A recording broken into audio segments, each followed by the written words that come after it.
안녕하세요 여러분.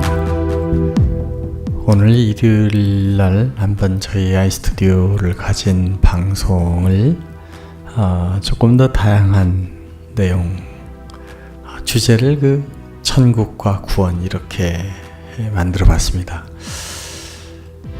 여기 있는 내용은 전혀 제가 여러분에게 신앙적인 내용을 하는 것이 아니라 저희 스튜디오에서 제가 생각하고 있는 천국 구원에 대한 이야기를 들려보고자 하는 것이기 때문에 이 내용이 목사님이나 혹은 다른 신학 전문 분야에 계신 분에 의해 논의가 된 것이 아니기 때문에 어떠한 의미가 특별히 있는 것은 아닌 제 나름대로의 신앙적인 내용을 말씀드리고 있다, 이렇게 보시면 되겠습니다. 많은 조언과 또 내용 언제나 감사하게 듣도록 하겠습니다. 오늘 이 천국과 구원이라는 제목은 제가 이제 나이도 어리지가 않고 그동안 살아왔던 여러 가지 생각을 볼 때에 한 번쯤 진지하게 다루어야 될 사항이기 때문에 오늘 일요일날 교회도 안 가게 돼서 한번 나름대로 이렇게 신앙적인 하나님과의 말씀을 나눠보도록 하는 시간을 갖고자 합니다. 여기 있는 것처럼 천국에 대한 성경에서 언제부터 천국이라는 단어가 나왔는가를 찾아보면 이상하게도 구약에는 이 성경 얘기가 언급이 없어 보입니다. 최초의 천국은 세례 요한이 광야에서 요한에 이르러 유대 광야에서 전파하고 가론이, 마태복음 3장 2절이죠. 전파하고 가론이 회개하라, 천국이 가까웠니라, 이렇게 말씀을 하고 있습니다. 또 마태복음 3장 11절에는 나는 너희로 회개케 하기 위하여, 회개하도록끔 하기 위하여 물로 세례를 주거니와 알곡은 모아 곡간에 드리고 축정이는 꺼지지 않는 불에 태우시리라 하는 예수님을 증거하면서 이때 예수께서 갈릴레오 요단강에 이르러 세례 요한에게 세례를 받으려 하십니다.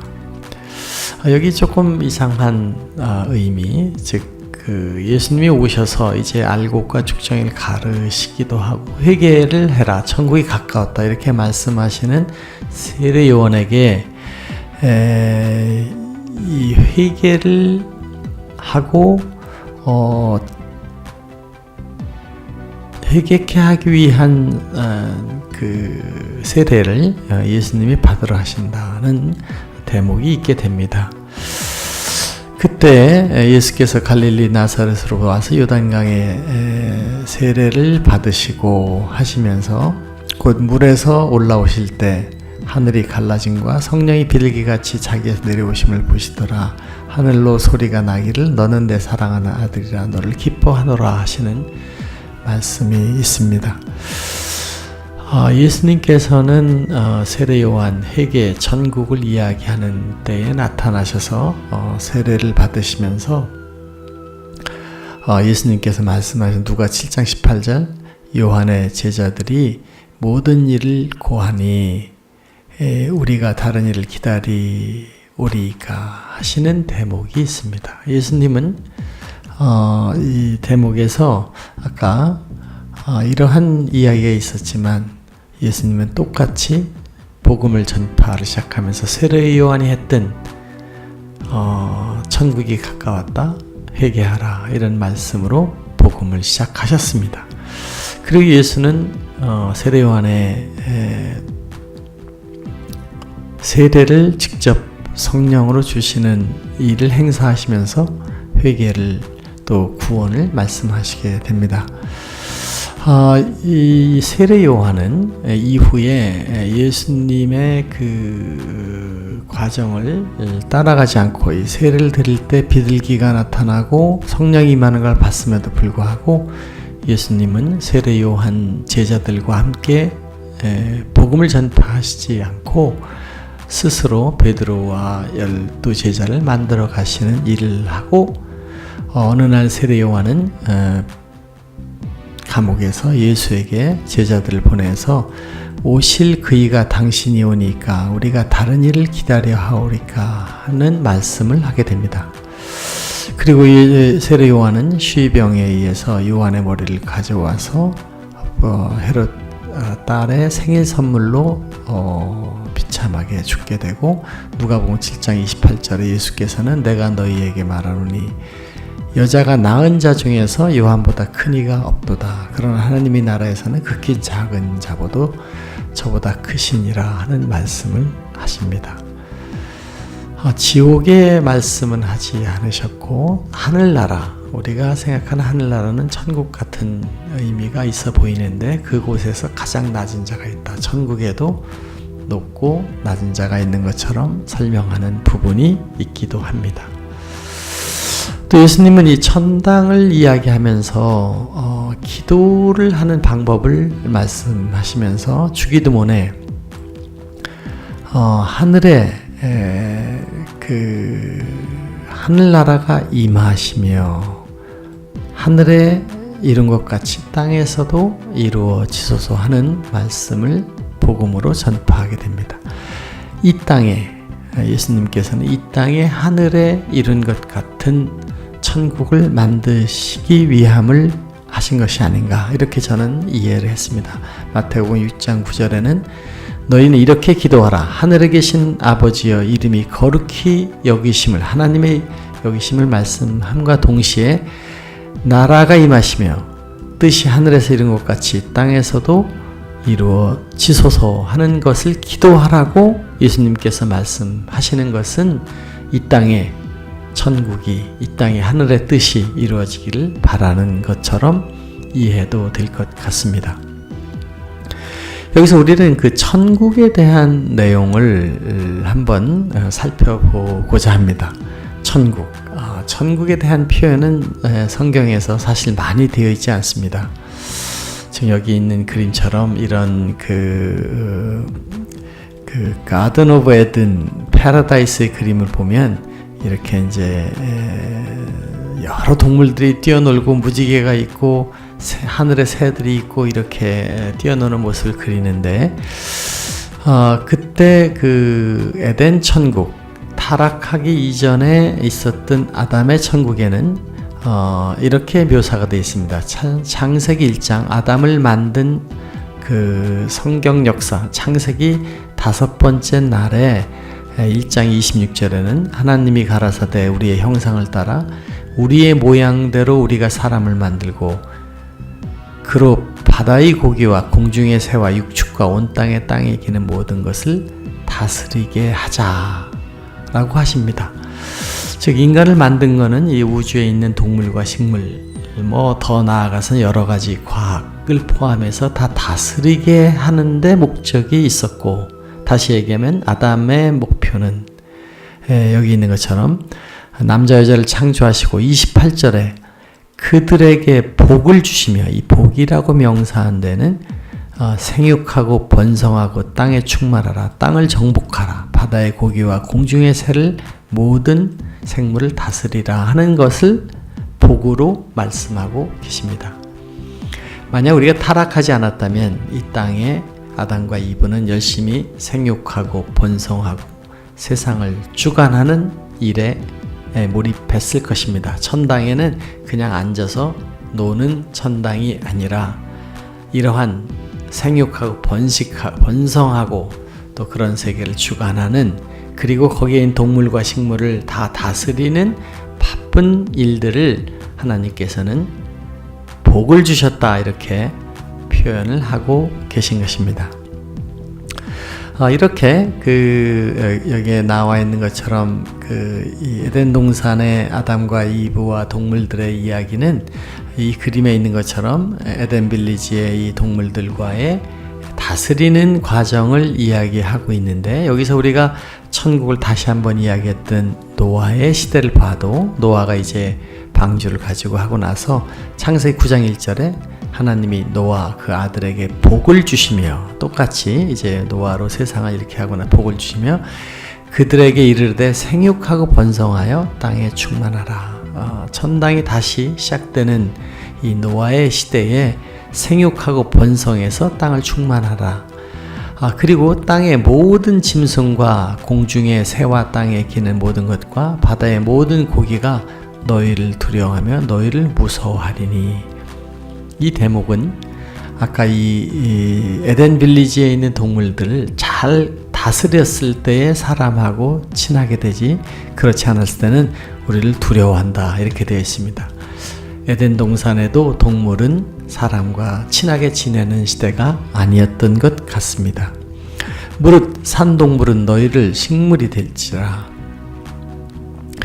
또 채소같이 너가 이것을 다 너희에게, 너희는 생육하고 번성해서 편만하여 그 중에 편성하라 하셨더라.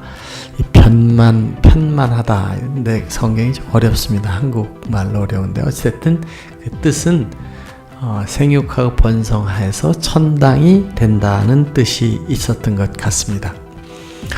그래서 저는 구원이라는 단어를 한번 찾아봤습니다.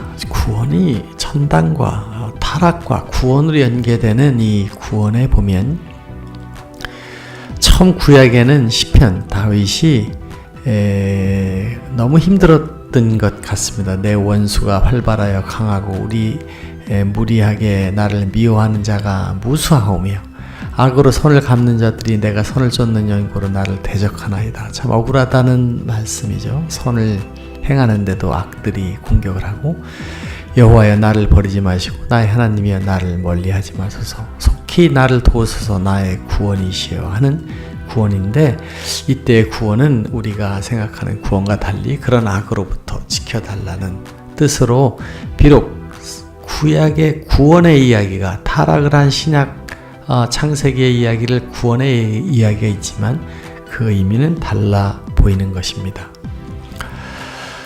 예수님의 복음은 많은 분들이 사랑이다, 믿음, 소망, 사랑 중에서도 고린도전서에 나오듯이 사랑이 가장 중요하다 하는 말씀이 있는데, 예수님은 무엇보다도 인류 역사에 사랑의 복음을 전달한 것에 큰 의미를 많은 분들이 두고 있기도 합니다. 결국 천국은 이 사랑의 기반으로 모두가 하늘의 뜻을 위한 노력으로 세상을 주관하여 우주를 관리하는 인간들을 창조의 목적이 있다. 다시 말하면 창세기에 아담에게도 또 노아에게도 세상을 주관하고 우주를 관리하는 복을 주신 것은 천당에서 그런 일을 하는 것이 아마도 중요하고 즐거운 일이었다는 것을 뜻한 것 같다는 것입니다. 우주, 지구촌의 세상을 인간이 관리하기 위한 생육, 번성, 그리고 만물 주관 정보의 과정, 4차 산업혁명, 5차 산업혁명도 모두 천국을 위한 하늘의 축복으로 하나님께 인간의 창세에 명하셨는지도 모른다. 이렇게 저는 과학을 하시는 여러분에게 이 과학의 세계가 예수님의 큰 축복으로, 또 예수님의 지난 중세의 여러 노력에 의해서 아마 그 일부는 혹은 그 많은 것들은 이루어졌는지도 모르다는 감사한 생각을 들기도 합니다. 예수님께서 이 땅에 하늘의 뜻을 이루기를 바라심이 2000년 전 회개하라, 천국이 가까워졌다는 말씀을 한 것처럼 어쩌면 그 회개의 과정, 사랑의 구현의 과정에 2000년의 역사가 지난 지금 우리는 너무도 엄청난 과학의 발달과 물질의 풍요로움과 또 많은 예술과 문화의 세계를 접하기 시작하고 그 안에 많은 어려움이 또한 함께 오고 있는 것처럼 보여지기도 합니다.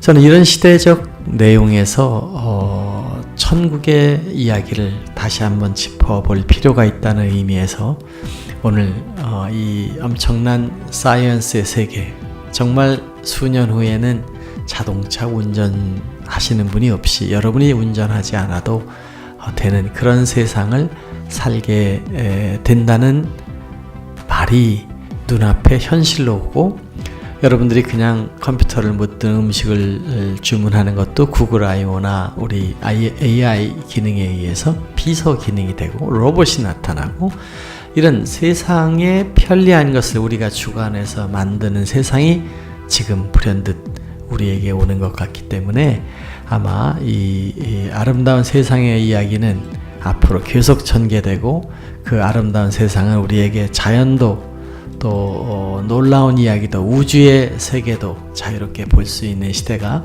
될 것이라는 생각이 들어서 저는 이 주일의 하루 우리가 지금 맞이하는 이 신비로운 세계, 신비로운 과학, 그것을 우리의 힘으로, 인류의 힘으로 만들어가는 이 과정이 어쩌보면 큰 하늘의 축복으로 또 창세기에 이야기했던 세상을 주관하라는 그 말씀의 일환이 지금 구현되기 때문에 예수님께서 처음 복음을 전파하실 때 회개하라, 천국이 가까웠다 한 내용을 이렇게 연기해서 한번 생각해 보는 시간을 가져보았습니다.